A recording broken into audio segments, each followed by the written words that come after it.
Welcome to the Writers Weekly Podcast, a forum geared toward the writing enthusiast and those who want to make money from their writing. I'm Brian Whidden, managing editor of Writers Weekly, and I'll be your host along with Angela Hoy, the creator of Writers Weekly and president and CEO of BookLocker.com, a full-service book publishing company.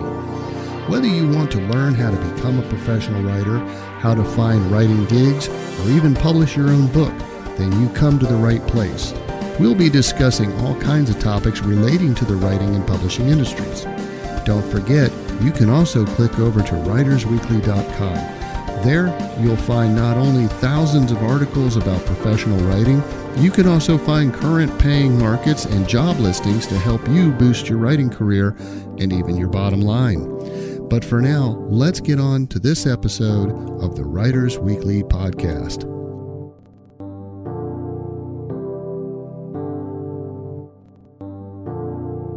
Hello again, and welcome to yet another episode of the Writers Weekly Podcast. I'm your host, Brian Whidden, and as usual, along with me is Angela Hoy, owner and operator of BookLocker.com and the editor, CEO, everything else of WritersWeekly.com. How we doing? We got a great guest today. We do. Today's episode number 45, and this, I believe, is going to be a two-parter here. Because we got a lot to talk about, and we're talking today to Gary Sturgis. Y'all may remember him. He's actually our absolute best-selling author for BookLocker, and he has written books on grief and surviving grief and getting through grief. And this is today's episode is how to earn thousands per month in book royalties. I forgot to mention, Gary is an international bestseller. Yeah. He sells books around the world. So, I'm sorry. There you go. Brian forgot to give me his mouse. I forgot to give you my mouse. Okay. Be in charge of the mouse. So, real quick, Gary had lost somebody close to him. He went through the grieving process. He decided to help others by writing a book, and this turned into public speaking, more books. I believe, Gary, you have 7 at this point with us. Yeah. And he's got a heavy following on social media. And again, he's the most successful author we have with BookLocker. Gary, that was a quick intro. I'd like you to tell everybody a little more in depth about yourself and what you went through. Sure. Well, I'm an author, a grief coach, a bereavement facilitator, and the creator and founder of the Surviving Grief community. My journey into this work started after the death of my spouse in 2014 after a battle with stage 4 metastatic melanoma that I always say is just a fancy word for a really bad cancer. And like so many people, I found myself searching for support, understanding, and resources that spoke honestly about grief. And today, through my books, my newsletter, website, social media community, and speaking engagements, I help people navigate life after loss.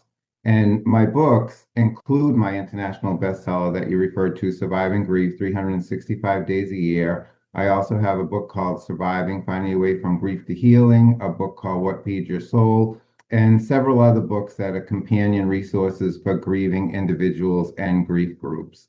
And what really started as me sharing my experience has grown into a community of more than 500,000 followers around the world on all my social media platforms.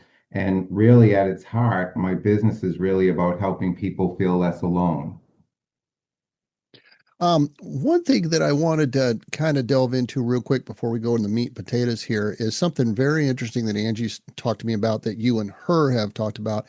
And that is, your book is very popular in some of the other countries just because of the way the cultures are there, that I guess grief is not something that is freely shared among people. Can you delve into that just a little bit? I mean, here in America, we have no problem talking about our issues, but in other places, it's not the same. Yeah, exactly. My book, Surviving Grief, 365 Days a Year, became an international bestseller because it sells a lot of copies in the UK. And I think, Angela and I talked about that and how, I think, we think of the English people as, the stiff upper lip kind of thing. And I don't think that they do talk openly in their society about grief and loss. And so I think that, they're searching for something and some kind of resource that can help them through it.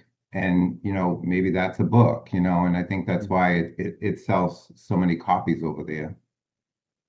Yeah, that's a very it's something I don't think we as Americans normally think about. There's, this happens all around the world, but different cultures deal with it in different ways. Yeah, some people talk about it and some don't. We were surprised when we started seeing those UK sales just shoot up. Yeah, yeah. So as a publisher, we see a lot of first time authors come in. They write a book. They think they're going to publish the book, get it on Amazon, maybe do a few social media posts. Hey, everyone, buy my book, and that's gonna bring in the success. And we're going to talk today. That's really not the way it happens. And so, Angie and Gary, I'd like you all to both kind of just talk about how should somebody get started on earning good money on their book or books. Well, you got to finish the first book first. Yeah. Well, if you're still planning to write a book or if you're in the process of writing a book, you need to ask yourself why you're writing this book. What experience are you planning to give your readers and how can you deliver on that promise over and over with all of your books, which Gary does. And you need to give your readers the best possible experience because when somebody buys your book, they're devoting their money, time, and energy into your book. And the better you serve your readers with what they want and need, and that includes fiction too, the more sales you're going to have and the more good reviews you're going to have. Mm-hmm. Carrie? Yeah, I agree. No, I agree. Sorry, I didn't know it was my turn. Yeah, I mean, I think what's for the biggest thing for me that I've learned, and again, like I wrote my first book, I never even expected to publish it, to be honest with you. But when I did, I realized over time, what I've learned over time is that a lot of people write a book and then, they write the book and then they say, well, now I wrote this book and now I need people to find it and to read it and to buy it. And so they're searching for those readers, and I think what I did, and I did it, to be honest with you, unintentionally, I created my community on social media mostly because I was trying to help people. I was reaching out and trying to help people. And so my book, I already had the readers before the book was even published because I had built this community, and back then I didn't have 500,000 followers, but I had maybe anywhere between 5 and 10,000 people, and so that's 5 or 10,000 potential readers that may buy the book. And so I think it's important to remember that you're writing this book for a reason, and who is your target audience, and try to build that audience even before the book is out, if that makes sense. Yeah. Write the book from your heart. Don't write a trendy book because it won't look authentic. I think Gary's a prime example of this. Like you said, you weren't expecting to publish your book. And I went through your first book, and you didn't start out as a grief expert. You had to go through it yourself, and it wasn't easy. And it seems that you were kind of helping share what you went through and what you learned to help other people, I guess, make it easier on other people. Would I be correct in that? That's correct, and I don't use the word expert because I Okay. I think when it comes, and this is just from a grief perspective, I struggle with some of the people in the some of my colleagues in this field that do call themselves experts, because I feel like the only way that you can be an expert in grief is to know absolutely every single person's grief. Because my grief is my own grief, and I know the relationship I had with the person that died, and no one else can really know that. They can sympathize with me if they have a similar loss, but they can't know what it feels like to experience that from my point of view. So I don't like the word expert. I always say I'm a grief guide, because my goal is to walk beside these people, to walk with them as someone who's been through a loss myself, but not as someone to say I have all the answers and I know how to fix this and I know all the perfect words to say to make you feel better. during this grief journey. That's not my goal. My goal is to walk with them and let them know that they're not alone and to understand that I've been there too. Yeah, that's a good point. It's your experience. It's not going to be other people's experience, and all you can do is tell them what you went through Hmm. and help them get through whatever they are. So Angie, you got more advice, and this is kind of stuff that we've told people over and over, Mhm. like having a good editor and a good cover designer. Yeah. And so once somebody's read their own book so many times, they don't see the errors anymore. So Hmm. we do recommend that they have an editor. It's worth the expense in the end. So Yeah. your book won't look self-published. And a professional cover designer. Hmm. You know, Todd does our covers and he does a fantastic job. He's been with us since 2007. And we refer authors to Clayton Jones, who's an English professor at the University of Tennessee. And we can put links to everything below this episode on writersweekly.com/podcast, episode 45. One success, a lot of people think, oh, I'm going to write a mystery. Oh, next I'm going to write a romance. Oh, next I'm going to write a self-help book. If you really want to sell books and you want to spend less time marketing to multiple audiences, you want to write books in the same genre, Hmm. targeting the same audience. Otherwise, you'll be jumping through hoops all over online. Think about it, if you write two books in two different genres, you're marketing to two different audiences. So that doubles your time. And then if you write something in the third genre, that triples your time trying to find your audience. And each time you do a different book in a different genre, you are hunting for another audience Right. rather than simply working with the one that you have. Right. Yeah. Yeah. Gary, how long did it take you after writing your first book? At what point did you realize, wow, there's a need for another one, and why don't I get started on I guess building on what you already had? Well, I think it was the nature of my topic in that when I wrote my first book, I was very much in the beginning of my grief journey. And so I think, grief evolves over time and it changes. And so we get to a different place after X amount of time has gone by. And I think for me, writing the first book, I was very early on in my grief. And so there came a time where a lot of people were, reading that book and it was resonating with them. But then I got to the point where I thought, I've been through so much more now. And I want to kind of share, my second book was called Grief, Hope in the Aftermath. So it was very different from the first book in that I was sharing more about healing and finding my way forward. And so I think that's kind of what sparked my personal interest in writing the second book. So it's kind of like sharing your own growth with people. Exactly. Yeah. Yeah. So Angie, you got more advice for us? Well, try to make your second book better than the first book and your third book better than the second book. Gary, of all the books you wrote, your best-selling one, Surviving Grief 365 Days a Year, when you were writing that, did you know that would turn out to be your number one bestseller? I did not know. And Yeah. I think what happened with that book was born out of the fact that I was doing a daily blog on my Facebook page called Surviving Grief.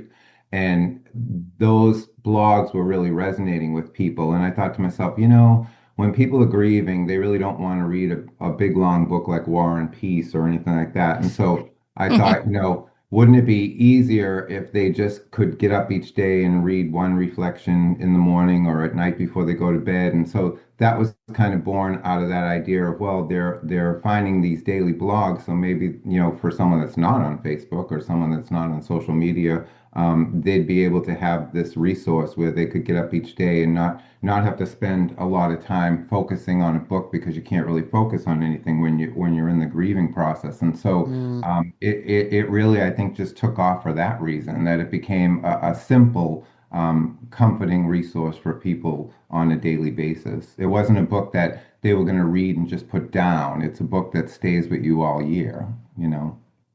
And we're going to put links to all of Gary's books under this episode.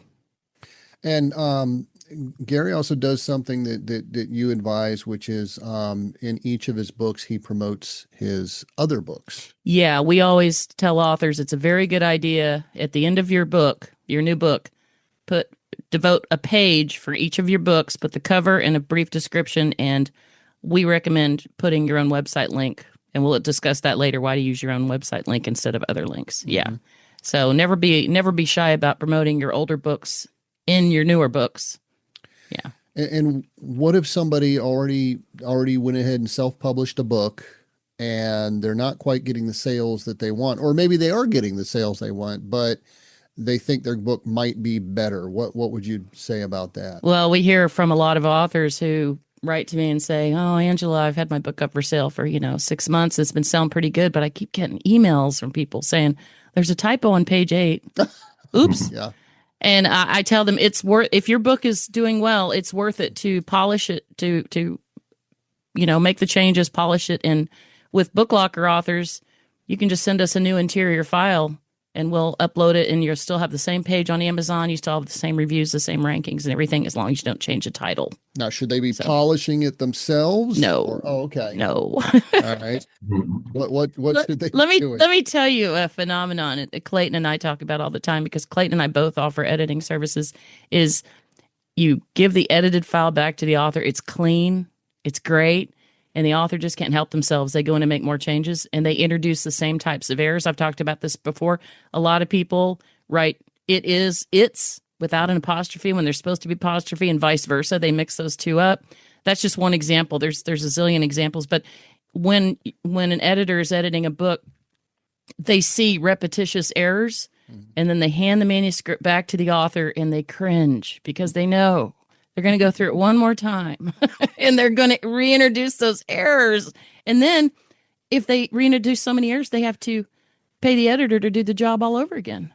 So, and it's worth the cost of an editor to have your book cleaned up. Well, yeah, because if it's not clean, you're going to get bad reviews. Yeah. Yeah. Right. And that's the thing. And I know that as a reader myself, I catch typos. I catch, and it is distracting from what you're trying to convey to people. Mm-hmm. Yeah. It's almost as if you're talking to somebody and you completely mispronounce a word and just keep going. Well, their brain's locked in on it.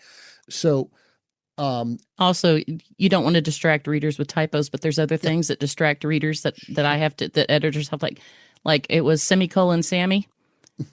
Guy had a semicolon in like every other sentence. And I said, oh man, it took forever to work on that book. And I tell authors, semicolons are distracting. People's brains. Am I supposed to pause? Is that like a comma? I don't know. So yeah, anyway, that's for a whole different episode. So, on this next point, I'd like to ask Gary about after your launch of your first book, about how long did it take for you to start seeing some serious sales going on? Well, like I said, I think for me, I was fortunate because I already had built this online community, and so again, like I said earlier on, the readers were already there. So people that were already following me, trusted me, found what I wrote, honest and reflective of their own situation. They were excited about the book coming out. So when the book came out, people automatically were starting to buy it, and again, just like any author, and especially self-published author, you have to keep that momentum going, and so then I started promoting it and marketing it and doing what I could with it. But in the beginning, I didn't do a launch like typical authors usually do. I didn't have this big giant launch or send out, a free ebook for everyone to read and review. Really, I just sent it out to the people that were already interested in having it be coming out, Yeah. So, Angie, so Gary already had his blog and he was already building up this audience, and right. So Gary was already blogging about his daily issues with grief. Then you came out with the book. So most authors don't start their social media, their newsletter, the website until just before the book is launched, or even after the book is launched. So it's a really good idea to do what Gary did and line up those readers ahead of time. And it's by interacting directly with those readers, not just posting things and, not offering people advice. But for most authors, the sales don't necessarily come right after launching that book. Right. And, another trend we see is a lot of authors, they put their book on the market and they don't see a bunch of sales right away, and they just give up. They just give up. And Yeah. that's traditional publishers do that. They put a new book on the market, they launch it, they pay attention to the launch sales. And if that book doesn't take off right away, then they just move on to the next book and they don't support the author. However, with traditional contracts now, they're not going to give you an advance unless your name is Stephen King. And they're not going to do any marketing of your book. They're playing the numbers game. It's put this many books on the market each year, see which ones take off, and basically abandon the rest of the authors, even though they've bought the rights from the authors and the authors can't do anything about it. I did listen to an interview with an author who has sold over 1 million copies. She landed a traditional contract late. They paid her in advance, a nice advance. She had already been selling it herself. Paid her a nice advance, and they had a dispute over the cover design, and she had to pay the advance back to the publisher to get her rights back. Oh boy. Then she self-published, but she did great. She's doing phenomenal. Yeah. And just because your book doesn't immediately start selling 1,000 copies in your first, week, first month, whatever, that doesn't mean it can't build up momentum over time. Oh, yeah. So it's important to stick with it and keep your marketing up and build that audience over time. Well, Clayton told us he's working with a couple authors. Their books are 15 and 20 years old, and they're still relevant today. And he never give up on marketing your book. And sometimes you just have to change gears and market a different way, or bring somebody else in with a fresh view. Right. And always be willing to change things. If you see sales increase, or to see if sales will increase, jigger things around. Yeah. Gary, you are welcome to just interrupt at any time if you have anything to interject here. Do you got anything based on what we've said? You got any? Yeah, any input? I was, as you guys were talking, I was thinking about, this is just a little interesting thing that I found. There's an author that writes, grief and loss, that's the topic that she writes about. And it was interesting to me because before her book came out, she was doing these like video podcasts, and she was literally inviting anyone that wrote a book about grief and loss to come on this podcast and talk about their book. And the whole podcast was her just really, really helping these authors promote the book, myself included. And my first book had just came out, and I thought, oh, this is great. This person's gonna interview me, and it will be great marketing for my book. And at the time, she had a following on social media. It was strong. It wasn't huge. It was maybe like 70 or 80,000 followers, which at the time I thought was great. And she did that for quite a while. I want to say she almost did that for like 1 or 2 years while she was writing her own book.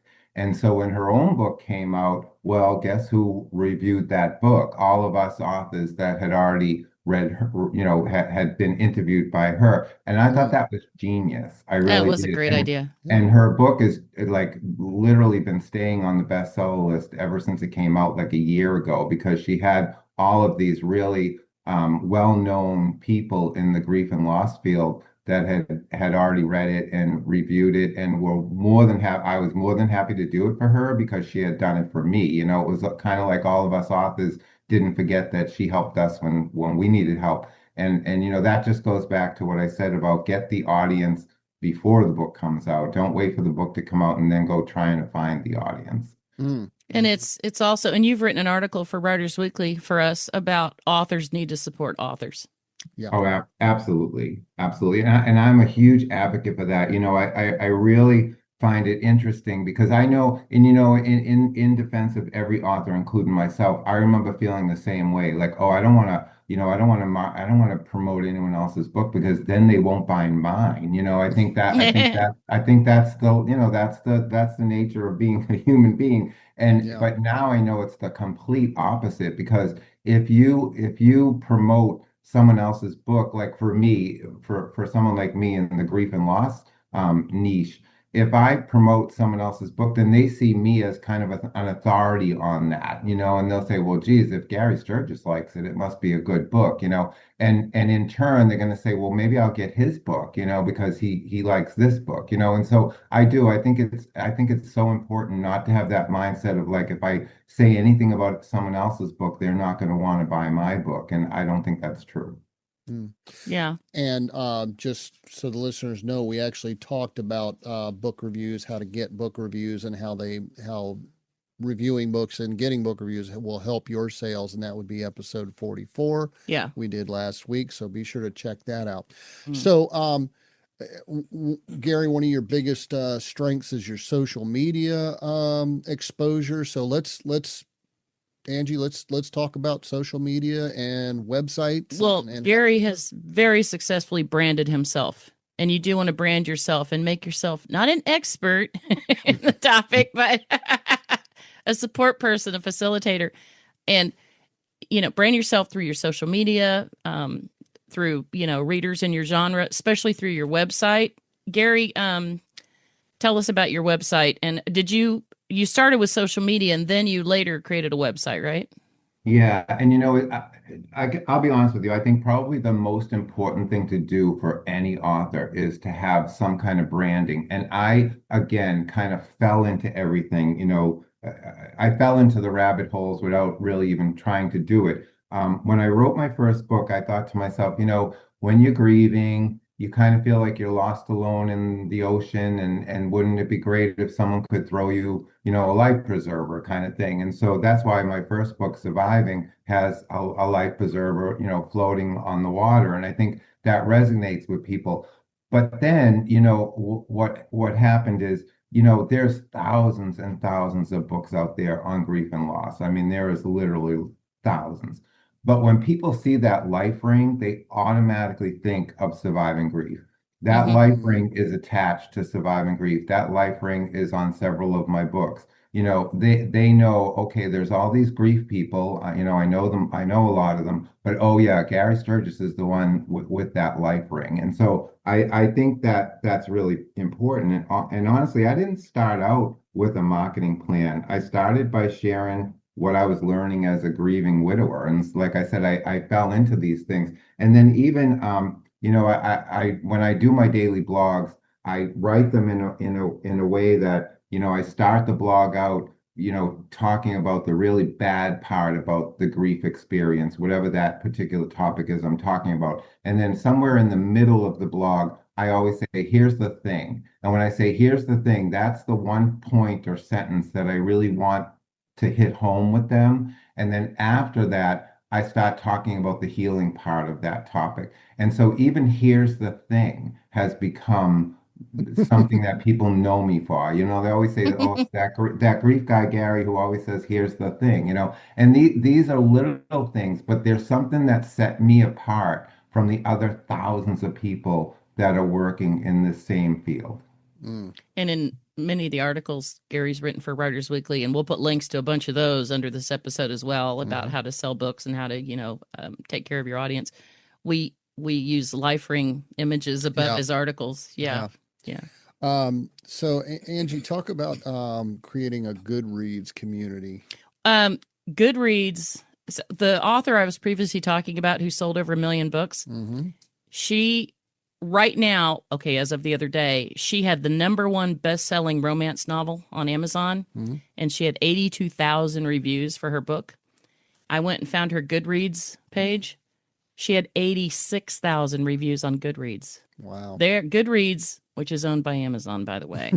That's what isn't. That's that's where readers go to find books and to talk about books. So I definitely recommend having a Goodreads profile and interacting with readers on there and interacting with other authors on there as well. One thing I wanted to talk about is why it's so important to have your own website, and why I recommend authors, when they're promoting their books online, direct people to your website. All you need is like a 1-page simple website. Put your book covers up there, put a brief description, and put links where people can buy your books. And the reason I recommend providing people with your website link is, one, if you have a email newsletter, which you should, and we'll talk about that later, You can ask people to sign up, just type in your email address and I'll contact you once a month. Two, you never know when some third party is going to have some kind of glitch, like Amazon, right, Gary? Right. And yeah. And so if you need to change a link, let's say you're promoting your book every single day on social media, you're putting your own website link instead of Amazon, Barnes and Noble, whatever your publisher, whatever. You can change that link on your website in just a few seconds if something is broken somewhere. Also, it's very important because those links can change over time. Yeah. And somebody might see an old post you made somewhere and that Amazon or Barnes and Noble link doesn't work anymore, but your website link will always work because you're controlling that website. You should never give so much power to third-party websites because they could wipe you out. And Brian and I have an example of we both lost our Facebook pages on the same day back in what, 2020? Was it 2019, 2020? Yeah. And we were promoting Brian's new book, and whoever at Facebook saw that or somebody reported us. Like it. Right. Yeah. Brian. Well, yeah, basically, and I don't want to get down the rabbit hole talking about my book, but it was a pro-police book, and all we were doing was promoting it and saying, hey, check out this book for a fresh perspective on all this BLM stuff and the riots and whatnot. And Facebook didn't like that. Blue Lives Matter, the heart behind the badge. That's Brian's story, a bunch of stories about being a cop. Yeah. And we've talked about that in other episodes. But in one fell swoop, we lost our entire Facebook accounts. Yeah. And we never got them back. We had to create new ones. Yeah. And I had thousands of followers, friends. So that's just one example of why you shouldn't put all your eggs in one basket. And when literally. you have your own website and something like that happens, at least people have a place to go that you can update them on what's going on, so they know. And if if they've signed up for your email newsletter, you can email everybody and say, "Hey, guess who screwed me over today?" Yeah. But if temporarily your book isn't showing up on Amazon, you can go to your website and say, "Hey, right now, for whatever reason, you can't find it on Amazon, but you can find it at BookLocker.com or Barnes and Noble, Yeah. And that way people still have an avenue to buy your book, because unfortunately a lot of people look at Amazon and if they don't see something there, they just quit. Right. When they forget that there are still so many other avenues for buying a book. Yeah. And with an email newsletter, you can just collect email addresses from your readers, your fans. And I started out with just a spreadsheet. And I would copy and paste those email addresses into, an email and have a nice text email. Our newsletter is much more sophisticated now, but I can tell you that we were sending that out once a month years and years ago. Mm-hmm. And when we changed it to a weekly newsletter, my book sales quadrupled. Wow. Yeah. Yeah. Okay. And how about giving free copies of your ebooks to people? Is that something that works? Well, with Writers Weekly, they get a choice of 3 different ebooks. They can choose, if they subscribe to writersweekly.com, they can choose one of 3 ebooks that they get for free. Mm-hmm. Gary, do you ever do discounted giveaways or free ebooks for a certain limited time or anything? I do. I'll if I'm trying to promote one of my books, I usually will give away a free ebook of another one. So if I say hey, if you buy this book, you'll get a free, electronic copy of this other book, and that's been pretty successful. I've also done that for reviews. I'll say hey, if you leave a review for this book, I'll send you a copy of this book, if it's one that they haven't read. So yeah, they can be pretty helpful in those 2 situations. Yeah, that might win you another review. So Right. Yeah. Okay, so how do you build this social media presence? Yeah, Gary, how did you what methods did you use to get more and more and more followers? In the beginning, very few people were reading my posts, but I showed up consistently and wrote about the things people were actually experiencing instead of what I thought would get attention. And I think, I think a lot of authors make the mistake of trying to sell books. I was just trying to help people. And so I think sometimes if you get out of that mindset of I see so many people set up a Facebook. In fact, I had an author that he asked me to do a review of his book because he wanted to put it on the back cover. And I agreed to do it. And his book was actually really, really well written, and it was good, and I enjoyed it, and I gave an honest review, and he put it on the back of his book, which again is great for an author because when someone reads his book, they're going to see my name on the back and maybe say, oh, this guy wrote this review and he liked it and he's got a book. Just a side note on that. Yeah. But I noticed that when he set up his social media, like his Facebook page and his Instagram, it was literally just all this buy my book, and I know for myself, if I'm going through, if I'm going through Facebook or Instagram or TikTok or any of those platforms, the thing that catches my eye is something that is either helping me or resonates with me. I'm not going to buy a book just because someone puts this big, pretty picture of it up and says, buy my book, it's on Amazon now. Like that's not going to make me buy the book. And so for me, like over time, people started sharing my posts because they saw themselves in them. And one person would share it with another person and then another. And the audience grew because the content was serving a need. I wasn't just saying, like, buy my book. And I think because of that, again, people were reading it and say, wow, I read something that Gary wrote today on his Facebook page and it was really good. I should get his book. It automatically makes them think that. And even today, after I think my Facebook page has been up now for at least 6 or 7 years. Even today, most of my posts aren't about my books. They're about helping people navigate grief. The book, the books become like a natural extension of that relationship. Yeah, And that's so, and perfect. so, and so if I could give like one piece of advice, it would be to build trust before you try to build sales. And when people trust you, they become readers. When readers feel understood, they tell other readers. Okay, and do you want to just do social media posts all the time to a broad audience, or do you want to like try to correspond more one-on-one with readers? Yeah, I got a question, Gary. So every time you post something, like hundreds or thousands of people respond. There's no human way you can read every single one of those. Or maybe you do. I don't know. You're pretty prolific, especially on Facebook. And I love your Facebook posts. They're great. But how do you keep up with all that correspondence? I'm really honest with I have a very loyal following. I have people that have been following me for years, and they've gone through this journey and they've walked along with me and I've walked along with them. And so they become pretty loyal, and so they share it with other people. And what I find is, I'm honest with them. Every once in a while I'll post a post saying, you know what, I appreciate all your comments, but it's literally just not even imaginable or there's no way I could ever read them all. And I think people Overwhelming. understand that. I mean, an average post on any single day, and again, I do a blog every day. An average post is viewed by over like 100,000 people. And Wow. Facebook and Meta, they give me all this back end information on who's looking at the page and who's doing what and who's sharing it and all that. And every week it's about 8 million people that just Wow. view my Wow.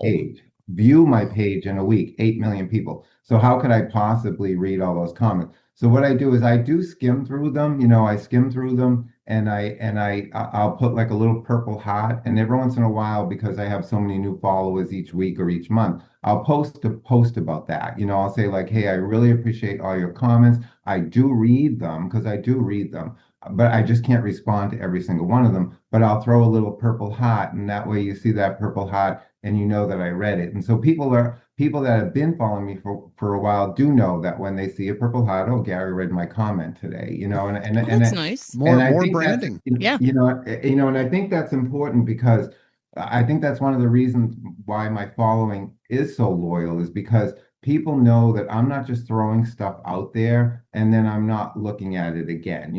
I'm not just throwing out clickbait. I'm actually there with them and I'm reading them. And I also get thousands of emails and I do respond to those as well. But like I said, I can't respond to those and all the comments on Facebook. It would just be physically impossible. Oh, yeah. Yeah. You know, how many people email me every day asking me for I my phone do. number. Can you imagine? I mean, it's hard enough to keep up with comments online, but can you imagine if I gave my phone number Oh out yeah, to yeah. Well, Oh, man. I've had to tell some people this is if we were answering all the calls that people want to give us, we wouldn't be publishing books. Right. We'd spend all day just sitting on the phone talking to people. Right there. We wouldn't be writing articles nobody for would Writers get their Weekly. book published. Yep. Yeah. That's right. Yeah. There's only so many hours in the day. Yeah. Now, if you do need help with promotion, because some authors, they literally just want to write books and they don't want to do any promotion at all. That's not unusual at all.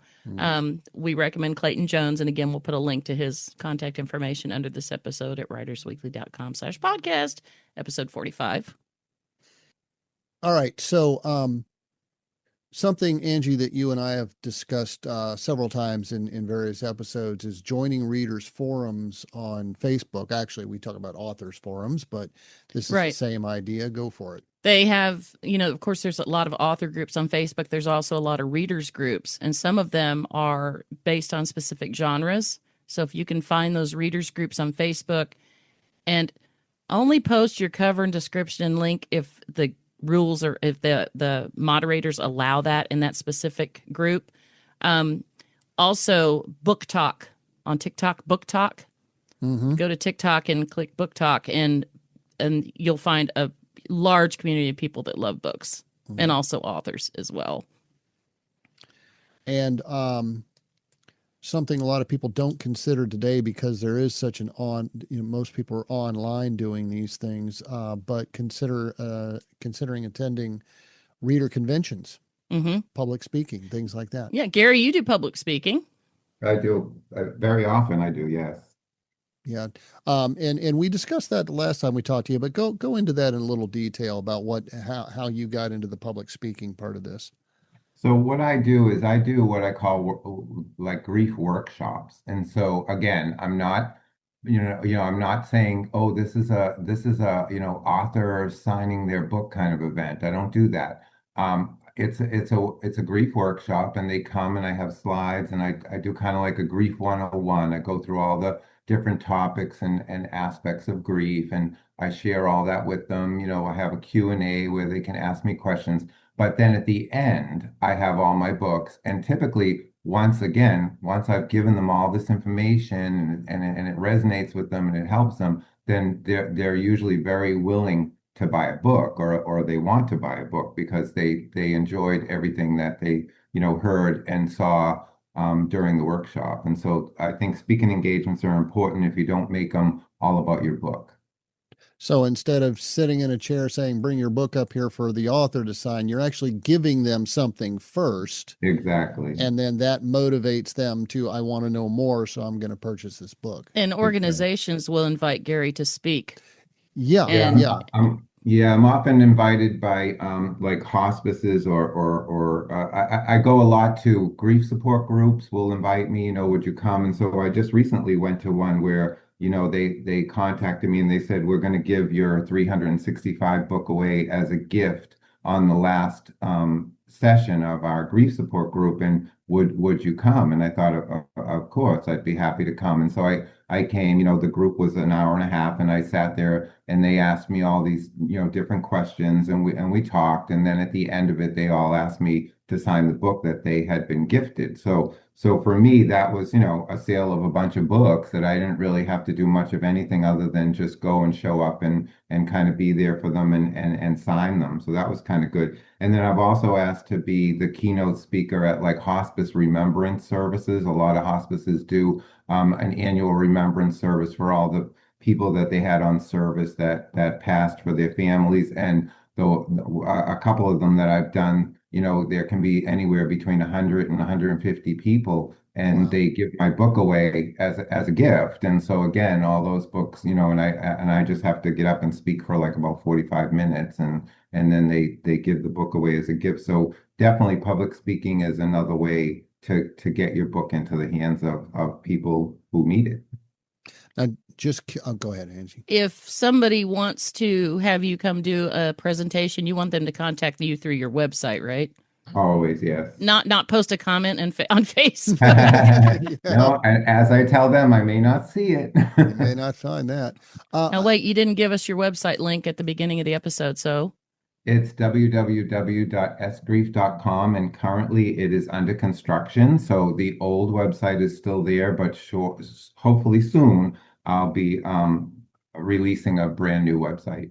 Great. Was that S grief? It's Yeah. S www.sgrief, so like S grief surviving Like S grief as in company. surviving grief. Sierra. Yeah. Yeah, Right. surviving grief. Yeah, S grief. Okay. Yeah. I'm curious about one thing.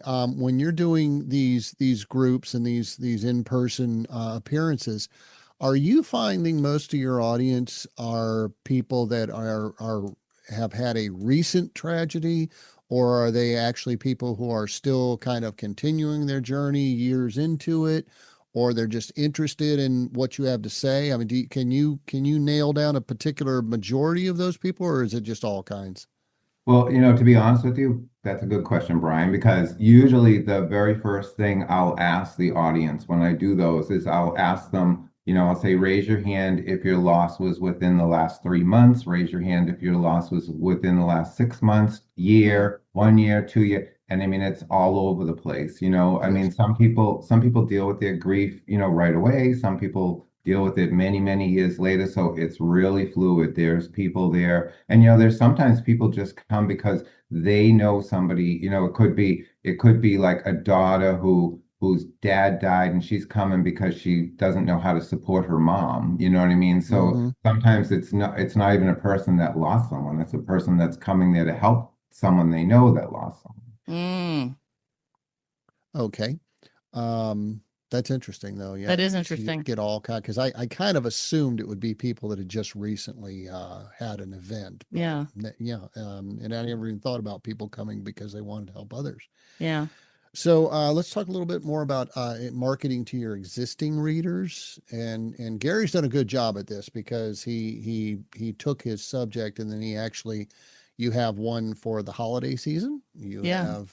You actually came up with a workbook. So There's a children's book. let's talk about that. Yeah. So Angie, you want to start? So you can have reader appreciation sales for a new book, right when it comes out. You can offer, like at BookLocker, we give our authors discount codes Mhm. to use, and nobody but their readers will know the discount code. And if they come to BookLocker and use the discount code, they can get 20% off. Yeah. Even if they buy more than one of the author's books, they get 20% off the entire order.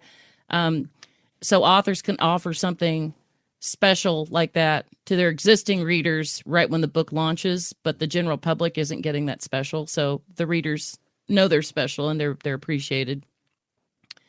You can give everyone who's on your email newsletter list that special discount right when the new book comes out for the ebook, or even on the print book. And also for your existing readers, you can continuously run promotions for your older books as well.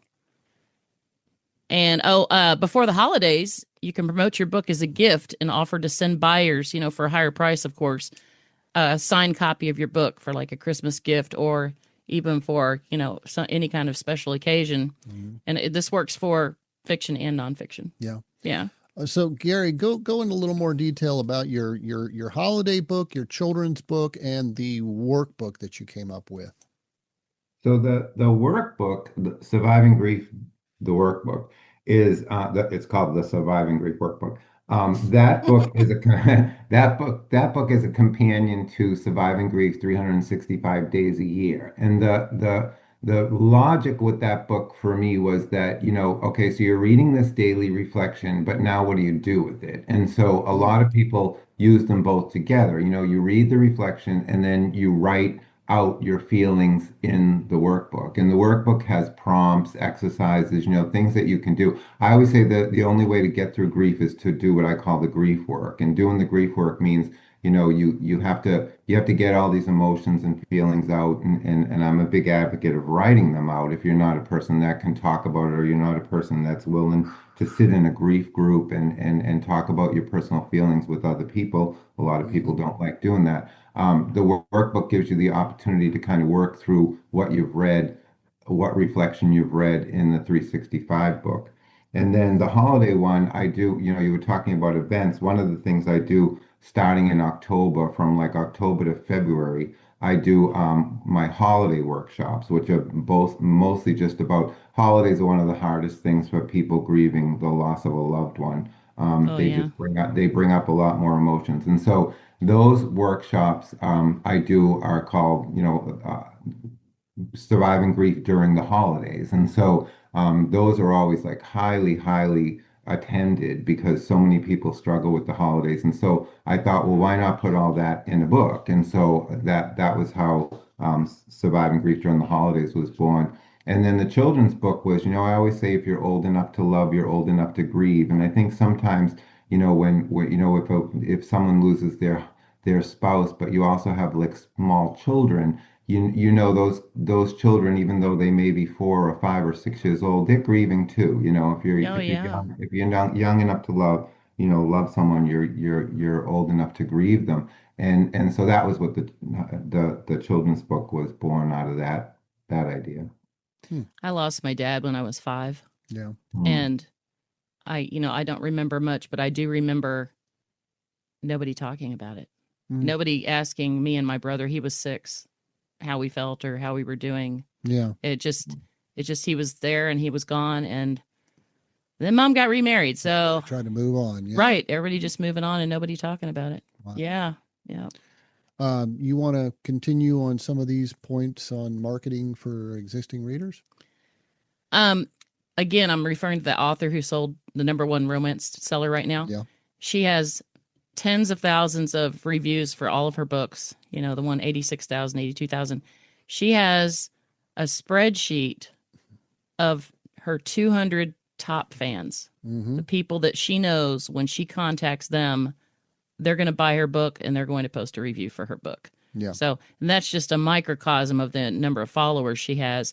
But if it's possible, when you start seeing the same person on Facebook posting under all your posts, private message them and say, I'd like to add you to a private group that, I'll be contacting you once a month or so, and get your biggest fans. And then they receive an email from you. It's a group email, but it's, a personal email from you. Mm-hmm. And then each time you have a promotion, you can just, don't be afraid. Say, hey, I'd love it if you could help me out today. Thank you for all your support. Can you, help promote this book today, or promote this link, or promote this article that I just posted, or something like that.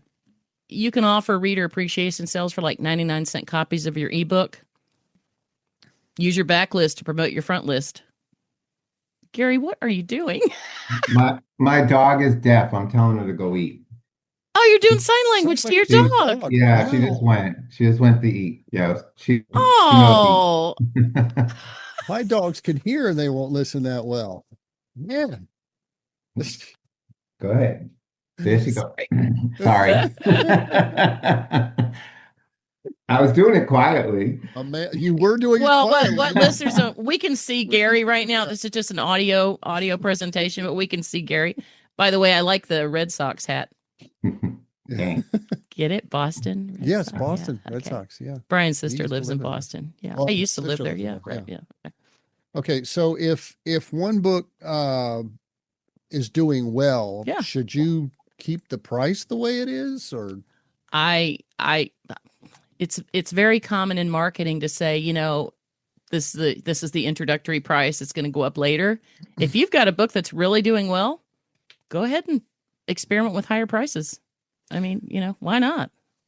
we get a lot of our author. We do audiobooks through Amazon's virtual voice program, and a lot of authors are asking me, well, what price should I give it? What price, And I always tell them, well, start out kind of on the low end Mm-hmm. and see how that goes. And if you start getting a lot of purchase, a lot of sales, Yeah. bump it up a little bit.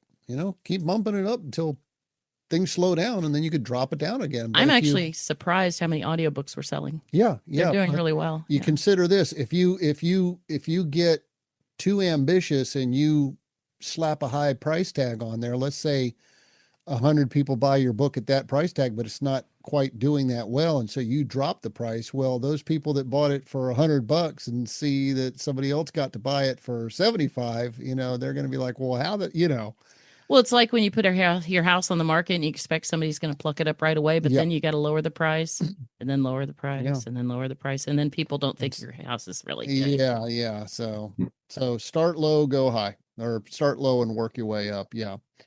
All right. Well, I think we're going to go ahead and end this part, and this is part 1. We're going to continue this next week, part 2. And I hope y'all will tune in for that. Gary, any last words for us on this this part one of how to market your book and earn thousands per month in book royalties? Like I said, my biggest piece of advice would just be to build the trust, build the trust in yourself before you try to sell your book. Let people know what you're about, what your book's about, and let them know that it's going to either help them or it's going to entertain them or whatever, but definitely build that trust ahead of time before the release of the book. And it's sgrief.com. Mm-hmm. And the Facebook group name, and we'll put a link to the Facebook group under, but it's Surviving Grief. Surviving Grief group on Facebook. And it's the one that has almost 500,000 followers on there. Yep. So, Yes, the life ring. It's the big one. All right. Well, we hope that you all have learned something from this. And again, tune in next week for part 2 of this. We'll still be talking to Gary. If you have a book you'd like to get on the market, come to BookLocker.com. We'll treat you right. And our prices are very competitive. And we've been in business 28 years. 27 years. Writers Weekly is 28 years. And I always get those confused. Yeah. So, okay. You believe me, don't you? And again, we'll post links to all the things we talked about today under this episode of writersweekly.com/podcast, episode 45. All right. We will see y'all next week on the Writers Weekly podcast. Goodbye, Angie. Bye, Gary. Bye. Thank you for having me on. All right. See y'all later. Bye.